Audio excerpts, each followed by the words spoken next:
Seorang teman bercerita padaku tentang semua hal yang dimilikinya saat ini. Dia punya keluarga bahagia bersama dengan suami ketiganya. Dia juga punya anak perempuan yang bisa dibanggakan sebagai model. Dan sekarang hadir seorang anak laki-laki juga yang melengkapi kebahagiaan rumah tangganya. Dia tinggal di apartemen dengan segala fasilitasnya dan tidak perlu pusing soal uang untuk kebutuhan hidupnya. Tampaknya hidup yang dijalaninya adalah hidup yang sempurna, kan? Merasa iri? Tentu saja. Siapa yang tidak menginginkan punya kehidupan sesempurna itu? Hai sobat, selamat datang di Mami Kanselor. Aku senang bisa ketemu kalian lagi lewat channel ini. Teman yang datang kepadaku di awal tadi datang di lain kesempatan dan ingin berbincang sendirian denganku. Dengan berurai air mata, ia menceritakan banyak hal yang berlawanan dengan ceritanya yang terdahulu. Di balik semua cerita kehidupan yang tampaknya sempurna itu, ada banyak masalah dan tekanan batin yang dialaminya tanpa orang lain tahu. Tekanan untuk punya hidup yang bahagia dari orang tuanya, tuntutan anak-anak yang butuh banyak modal finansial untuk menunjang penampilan mereka yang harus selalu paripurna, dan yang paling parah, dia harus menahan banyak tekanan dari sang suami sebab statusnya masih menjadi seorang istri yang menikah di bawah tangan. Tapi di sini bukan cerita ini yang akan aku jadikan topik utamanya, melainkan gangguan psikologis yang dialami oleh sahabatku ini. Gangguan ini sangat sering dialami oleh para wanita, baik itu muda maupun tua. Gangguan ini muncul dari tumpukan masalah atau beban yang dialami, namun berusaha ditutupi demi memberi kesan baik di hadapan orang lain. Masa iya sih hal itu dianggap sebagai gangguan psikologi? Sayangnya iya. Gangguan ini dikenal dengan yang namanya dark syndrome. Kenapa harus dark? Ya, karena seekor bebek yang berenang tampak tenang dan damai di atas permukaan air.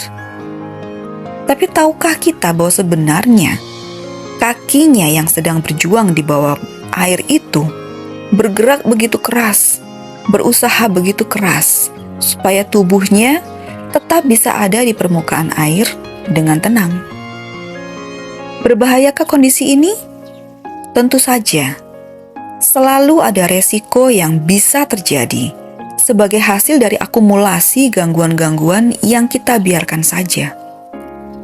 Dan hasil dari gangguan ini adalah depresi.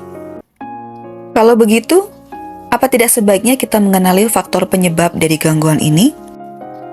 Seperti di cerita yang kusampaikan tadi di awal, faktor penyebab utamanya adalah tekanan dari lingkungan sekitar. Dan yang memperparahnya adalah self-esteem yang rendah.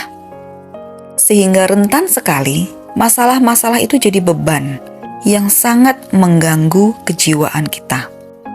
Untuk tanda-tandanya sendiri, sulit bisa dideteksi dari luar karena mereka menutupinya dengan demikian baik demi pencitraan.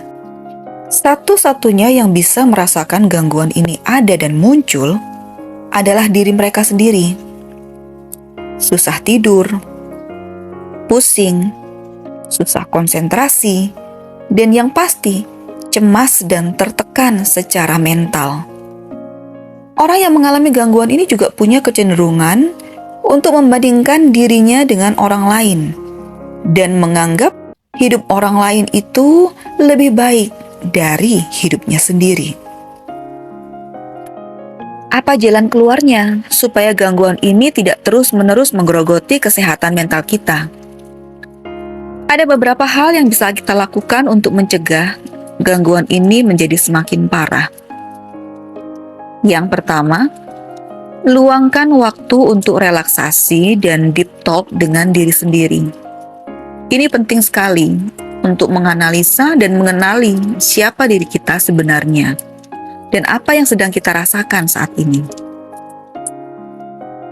Lalu, stop membandingkan diri sendiri dengan orang lain. Stop melihat kehidupan orang lain untuk sementara waktu. Gimana caranya? Ya dengan stop mencari tahu. Baik itu lewat sosmed ataupun interaksi langsung dengan mereka. Pola pikir kita tentang kehidupan ini juga harus kita ubah.